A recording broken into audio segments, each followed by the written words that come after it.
Hi, I'm Jim Rohn, and if you've ever felt like you're chasing someone who seems perfect but pulls away the moment things get real, you're not alone. Welcome to a journey into the truth about avoidance and why their pursuit of the perfect relationship often leaves you confused, frustrated, and questioning yourself. Stick with me because by the end of this video, you'll uncover insights that could change how you navigate love, connection, and even your own heart. Let's face it, relationships can feel like a maze.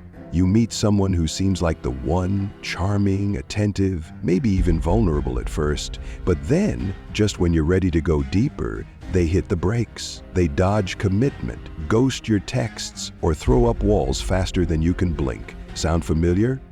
You're left wondering, what did I do wrong? Or worse, why can't I break through? Here's the kicker. It's not always about you. Avoidants are wired to crave perfection. An ideal partner, a flawless connection, until reality creeps in and they bolt. In this video, we're diving into the psychology behind avoidant behavior.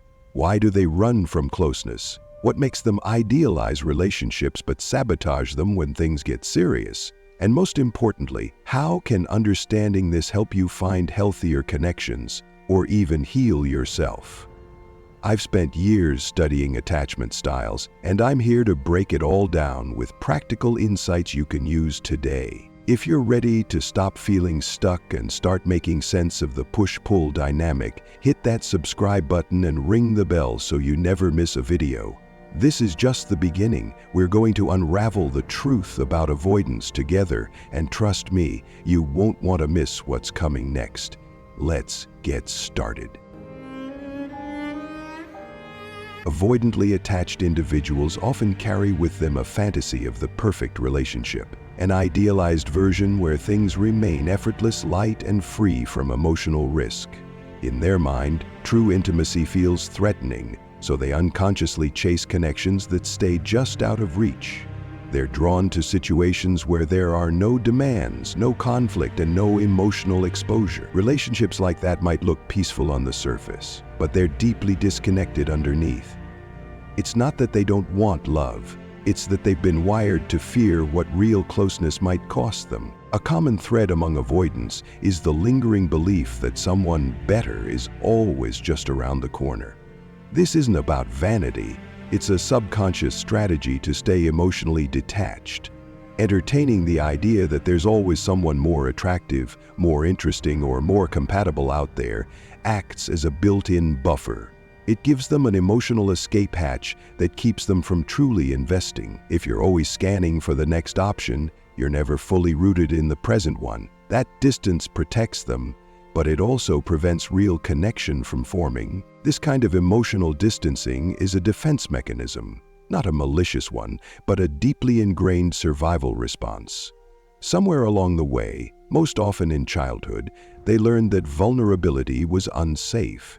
Maybe they were shamed for having needs, ignored when they reached out, or punished for showing emotion. So they adapted.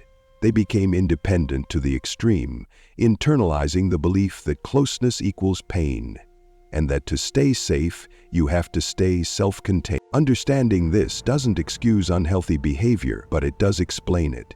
And if you're in a relationship with someone who shows these patterns, it's crucial to remember their distance isn't about your worth. It's about their wiring. You can't love someone into feeling safe if they haven't chosen to face their own fear of intimacy. You can be compassionate without compromising your own need for closeness, consistency, and emotional depth. That's the balance a securely attached person learns to hold, staying grounded in your truth even when someone else is avoiding theirs. People with avoidant attachment often move through relationships with emotional armor, walls they've built over years to keep themselves from being hurt. These defenses don't come from nowhere. They're shaped by early experiences where vulnerability wasn't safe or respected. So now, in adulthood, the moment intimacy deepens and real emotional closeness begins to emerge, they instinctively pull back. Not because they don't care, but because closeness feels like a risk they were trained to avoid. Having expectations placed on them, like showing up, opening up, or taking emotional responsibility, triggers old wounds that whisper, "You're not safe here." To stay behind the walls feels like protection. To lower them feels like danger. So how do they keep those walls in place? Often it's through the quiet, subtle belief that someone better is always out there. This isn't about being selfish or superficial, it's about survival. That belief acts like a shield. As long as they're mentally entertaining the idea of another option, someone more understanding, more exciting, less demanding, they don't have to fully surrender to the person in front of them. They don't have to confront their own fear of being seen. And most importantly, they don't have to stay when the pressure of emotional intimacy starts to rise. As the relationship becomes more real, more emotionally charged, their anxiety builds silently. Conversations get deeper, vulnerability grows, commitments start to form, and suddenly the connection doesn't feel so safe anymore. There are disagreements, there are needs, there's talk of the future, and under the surface, a storm is brewing inside the avoidant partner. But they don't talk about it. They rarely do, because again, expressing emotions was never modeled as something that would lead to connection. It was seen as a threat. So instead, they emotionally withdraw. And when that internal tension reaches its tipping point, the idea of an ideal partner out there, a fantasy version of a relationship without conflict, without demands, becomes their exit plan. It's not always a conscious decision, but in their nervous system, it offers relief. Whether they physically leave or just emotionally check out, the fantasy lets them escape the closeness that feels too overwhelming. It's not about you not being enough. It's about them not yet knowing how to stay when love starts asking them to be fully present. Avoidantly attached individuals often develop a deep confusion between real love and early-stage infatuation. This confusion isn't random. It's rooted in a protective system they've built over time to avoid vulnerability. Deep down, their nervous system associates emotional closeness with danger, so they gravitate toward relationships that feel thrilling but not grounding. They chase the high of chemistry, of dopamine-fueled attraction, because it gives them a temporary sense of connection without asking for actual emotional exposure. In this early phase, everything feels effortless. Conversations flow, flaws are overlooked, and their partner seems perfect. But that's not love. That's a chemical rush. And when that high inevitably fades, as it always does, the avoidant brain interprets it not as a natural shift into deeper intimacy, but as a sign that something is wrong. Here's where things start to unravel. Because love, real love, isn't a constant dopamine hit. It's not the butterflies or the late-night texting marathons. It's showing up when things aren't exciting, choosing each other when it's hard, being emotionally available when the dopamine wears off. Love is about dropping the walls, letting someone see the raw, messy parts of you and still saying, "I'm here." But for the avoidant person, that choice to be vulnerable feels unsafe. So instead of leaning in, they pull away. Instead of deepening intimacy, they create emotional distance. And they often use the fading of infatuation as proof that they've fallen out of love. In reality, what's happening is that the relationship has moved into a more stable, secure phase, the exact place that triggers their fear of being known. So rather than confronting those fears, they unconsciously reach for the same old shield, doubt. They begin scanning their partner for flaws. Suddenly, things that once felt charming become irritating. Small imperfections are magnified. Internal narratives begin to build. They're not really what I want. Maybe they're too emotional. Maybe they're not driven enough. Maybe someone else would understand me better. It's a subtle self-sabotage pattern that protects them from getting too close. Because as long as they're picking their partner apart, they don't have to confront the deeper truth that real intimacy requires work, and that avoiding it keeps them stuck in a loop of short-lived highs and unfulfilled connections. This distancing mechanism allows them to maintain control. It gives them the illusion of emotional safety. As soon as the relationship becomes real, when the messiness of love starts to surface, they begin looking for the exit ramp. That doesn't always mean they leave right away. Sometimes they stay physically, but disconnect emotionally, keeping their partner at arm's length while fantasizing about someone better. Other times they may ghost, sabotage the connection, or pull away under the guise of needing space. Regardless of the form, The function is the same. Avoid the emotional risks of true closeness. Understanding this pattern is essential, especially if you're on the other side of it. If you've been with someone avoidant, it's easy to take their withdrawal personally, to feel like you did something wrong, like you weren't enough to make them stay. But their distancing isn't about your inadequacy, it's about their fear. Their nervous system is still running on old programming, rooted in a time when closeness felt dangerous, and until they're willing to do the work of healing that, they'll continue to confuse love with infatuation, safety with distance, and connection with discomfort. Love in its truest form asks us to lean in. It asks us to stay when things aren't perfect, to communicate even when it's scary, and to show up not just when it feels good, but when it feels vulnerable. For the avoidant partner, that journey is possible, but only when they're ready to stop running and start looking inward. Until then, no partner will ever feel just right, because the discomfort they're trying to escape isn't in the relationship, it's inside them. What often blocks an avoidant person from building a truly loving, emotionally intimate, and long-term relationship is not a lack of interest or potential, it's the internal fear that rises as things begin to feel real. In the early stages, everything is wrapped in the glow of infatuation.